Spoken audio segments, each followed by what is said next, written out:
Taco, wait. Tell them the differences between Plan G and N. Okay, Ava. Today I'm going to talk to you about the differences between Plans G and Plan N and why I'm going to encourage you more towards the Plan N now. I've got a real situation with actual clients that I want to share with you today. I've got one client that's on the Plan G Medicare supplement. He started out paying $103 a month. Now he's had the plan for several years, and every year his rates has continuously risen. Now, on the 10th year, his policy is $345 for the Plan G Medicare supplement. He called me up. He said, "Ed, I cannot afford that." And I said, "I totally understand." And what I did for him is I looked up the Plan N rates for him, significantly cheaper. So now he's got the Plan N, and which has not had substantial rate increases compared to the Plan G. And I'm going to share something on that in just a second with you.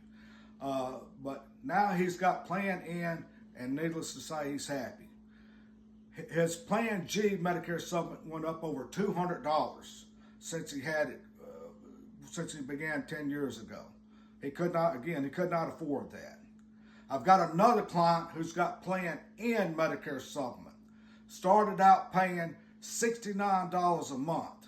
Now the client is paying, after several years of coverage, only $89 a month. Needless to say, that client is happy. If I wanted to, I couldn't change that client.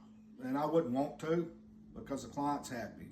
And I'm happy because the rates have been significantly better comparably, again, to the Plan G Medicare supplement. You ask, what differences are there between the Plan G and the Plan N? The main differences is, let me tell you about, first of all, how they compare the same. Okay, both plans pay the Part A deductible. That's at $1,676 when you enter the hospital. Both plans are going to pay that. So in other words, you won't pay none of that deductible. Both plans pays that. Both plans G and N. Okay, both plans under Medicare and skilled nursing facility care, Medicare pays for that first 20 days, but from the 21st to the 100th day, they have a co-insurance amount. Okay, both plans are going to pay that co-insurance amount. So you're good there. So both of them are the same in terms of benefits on that. Now, the major differences between Plan G and N is when you go to the doctor. Medicare pays 80% of what they approve. Both plans will pay the 20% that Medicare does not pay. But Plan N does have it to where if you go to a doctor's office, you have an up to $20 copay. And many times it just all depends on the doctor and what Medicare does.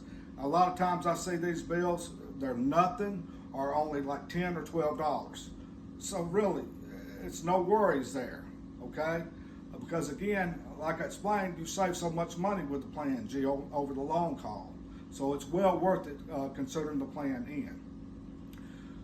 Also, there's such thing as an excess charge with Plan N, but that's very rare. And I think that scares a lot of people, but it's extremely rare because 98% of Medicare providers accept Medicare's assignment. And if they accept Medicare's assignment, then there's no kind of excess charges. So I wouldn't let that worry you whatsoever, because again, 98% of Medicare providers accept that Medicare's assignment for you. So you're good there. One other thing is if you go to the emergency room and you're not admitted to the hospital, you have a $50 copay. Most people can afford that. That's if you're not admitted to the hospital. If you're admitted to the hospital, they waive it, you have no kind of copay, okay? So you're good there. So I would just like to encourage you today to strongly consider the Plan N. If you've got a good agent, give them a call.